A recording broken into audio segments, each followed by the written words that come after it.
نن خبره کوو په افغانستان کې د راغلي زلزلې او د هغې د نقصاناتو باندې او دې زلزلې دا دومره نقصان ولې وکړو او کومو ریاستونو کې د افغانستان ډیر نقصان شوی دی. په دې باندې لږ اپډیټ تاسو سره شیر کوو. پرون شپه تقریبا نیمه شپه یو څو منټه کم 12 بجې په افغانستان کې د زلزلې سره یو ډیره لویه تباهي راغله.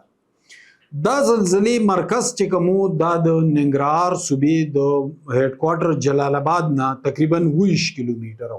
ننګرهار هغه صوبه ده چې هغه ریاست ته چې پاکستان سره جوخت لګیدلې دی د خیبر ایجنسی سره.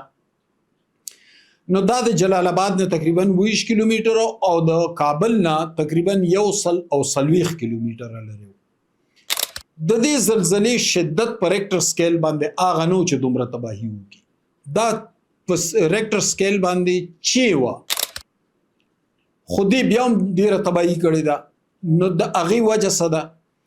د هغې وجه دا ده چې ماهرین ارضیات یا جیالوجسټ وایي چې که د زلزلې شدت ډېر ومي په ریکټر سکیل باندې زیات ومي خو د هغې ډپ زیات نو بیا دا دوره نقصان نه کوي.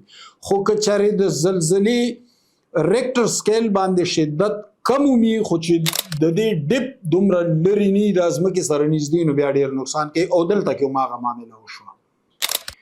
دلته کې دا وشو چې په ریکټر سکیل باندې خو دا چې وه خو د دې ډپ صرف 8 کیلومترو، یعنی زلزلات په 100 کیلومتره باندې ډېره کښته دا بالکل ځمکې سره نږدې وه او ځمکې سره نږدې وه او د هغې په وجه باندې تباهي راغله. 3 ریاستونو کې ډېر نقصان شوی دی، په لغمان کې، په ننګرهار کې او په کونړ کې. بیا خصوصا په کونړ ریاست کې، کونړ هغه ریاست دی چې زموږ ډېر چترال سره لګي، په کونړ کې ډېر زیات نقصان شوی دی. تر اوسه پورې چې کوم میډیا ریپورټس کوي نو 600 مړي ریپورټ کوي، خو ما چې کوم انفارمیشن اخیستی دي نو هغې تعداد ډېر زیات دی، د دې نه ډېر زیات دی. او تر اوسه پورې هغه ځکه نه دی ریپورټ شوي چې یو خو دا غریزو علاقو کې چې کومې آبادۍ وي خصوصا په کونړ کې نو هلته کې ډېر نقصان شوی دی. نو هلته یو خو کمیونیکیشن پوره نه و، بل چې چېرته روډونه وو نو غرونه رارغښتي دي او هغې ټول روډونه او ټول کمیونیکیشن مات کړی دی. بل چې کوم آبادي غورځېدلي دي نو د هغې د لاندې لا ډېر مړي پراته دي، نو لا تعداد پوره نه دی معلوم. د کونړ علاقه ده اسمار، چپه دره، سرکاني او دانګام، په دې کې ډېر نقصان شوی دی او دا ټوله غریزه علاقه ده. یو خو دغه ځای کې کورونه چې کوم دي نو هغه د خاورو خټو جوړ دي، زیاتر خښتې دي، خاورې خټې دي، نو هغه خو اصلا دوره مضبوط نه وي. او بیا چې زلزله راغلې ده نو په خلکو باندې غورځېدلي هم دي، نیمه شپه هم وه، دورافتاده علاقې هم وي، اکثر خلک په داسې علاقو کې ودي. هلته خو انټرنیټ او دغه هم داسې خاص نشته، نو هلته کې خو خلک د ماسخوتن د لمونځ نه پس ویده شي نو اکثر خلک اوده هم او آبادي هم غورځېدلي دي، پې غرونه هم رارغښتي دي. نو دا چې کوم فګرز موږ ته مخامخ دي، خدای دې نه کړي چې دا ډېري، خو چې کوم د حالاتو جایزه الو یا کوم انفارمیشن اخلو نو د هغې نه دا ښکاري چې دلته کې نقصان د دې نه ډېر زیات دی، دا چې کوم ښکاري. بل په ننګرهار کې هم نقصان شوی دی. په ننګرهار کې لالپوره او نظرګل ولسوالي، په دې کې نظرګل ولسوالي دې کې ډېر زیات نقصان شوی دی. د کونړ عمره نه دی خو بیا هم دلته کې خو تقریبا 10 مړي ښیي، خو د دې تعداد لږ زیات دی، خاص کر نظرګل ولسوالي کې. بلکې د هغې باره کې چې ما نن کوم معلومات کول نو د 80% نه زیاته آبادي غورځېدلې ده. نو خدای دې خیر وکړي. په پنجاب کې سیلاب دی، په خیبر پښتونخوا کې کلاؤډ بسټ شو، چړک راغی، په افغانستان کې زلزله راله. نو دا خطه چې کوم ده نو دا نن سبا د قدرتي آفاتو په ضد کې ده. بهرحال قدرتي آفاتو باره کې د چا نه ګیله نشو کولی، یا د الله تعالی په حکم باندې کیږي.